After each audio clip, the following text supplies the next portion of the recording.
Chapter 10, Section 2, the process of cell division. We'll be talking about the cell cycle, and this is part 1. So you should be able to describe the structure of a prokaryotic and a eukaryotic chromosome, name the main events of the cell cycle, describe what happens during the 4 phases of mitosis, and the process of cytokinesis. So what do you already know about chromosomes? Why are they important? How many do you have? And the differences between prokaryotic and eukaryotic chromosomes. If you don't know this already, hopefully you'll know this after we talk about it in just a second. So what do chromosomes do? Why are they important? They have all of your genetic information in it. It's all of your DNA is found inside of your chromosomes. Prokaryotes or bacteria have chromosomes. Actually, they have one chromosome, and it's found in the cytoplasm. And it is single, as I said earlier, and it's circular. So it's one big loop. This one looks kind of coiled up. And it has nearly all of the cell's genetic information.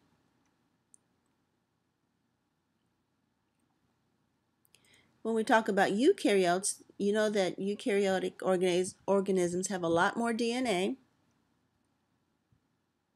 So they have more than one chromosome a lot of times. So humans, for example, have 46 chromosomes.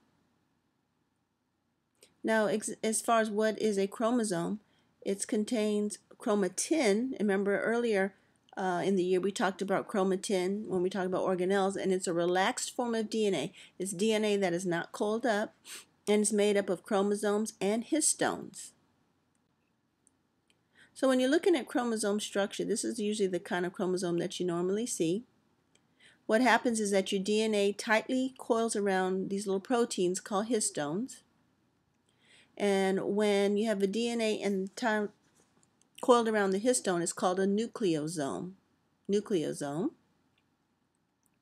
Those nucleosomes pack together and condense during cell division.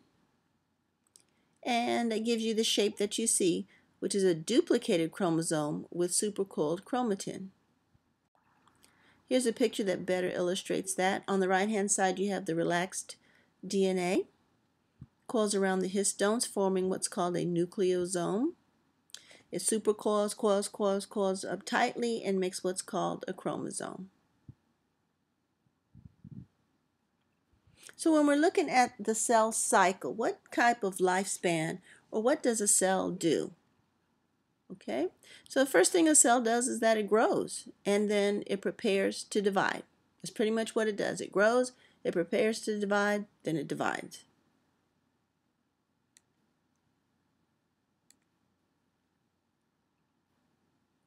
Okay, a prokaryotic cell cycle follows a regular pattern: DNA, cell division, DNA replication, cell division, DNA replication, cell division. Now, once the DNA replication is complete, the cells divide, and then for bacteria, what's the process called? Do you remember? All right, it's called binary fission, and remember that was a type of asexual reproduction.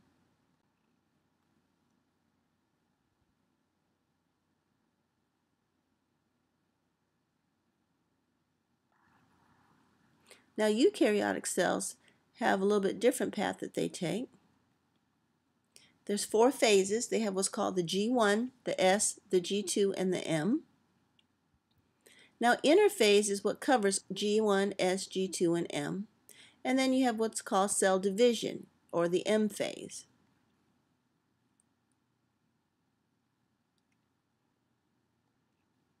So G1, what happens there? The cell grows. So what's that mean that the cell grows?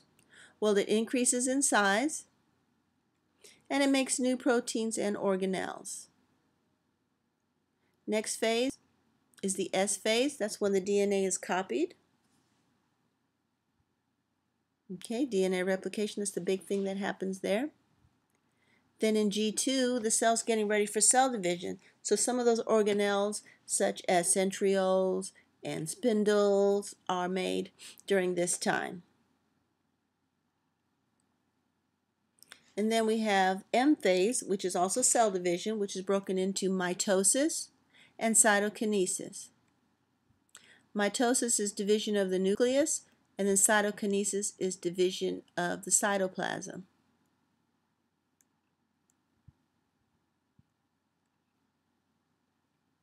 Now, during this time, when the cell gets ready to divide, each strand of the DNA is going to be duplicated. Another name for that is replicated. That kind of means the same thing.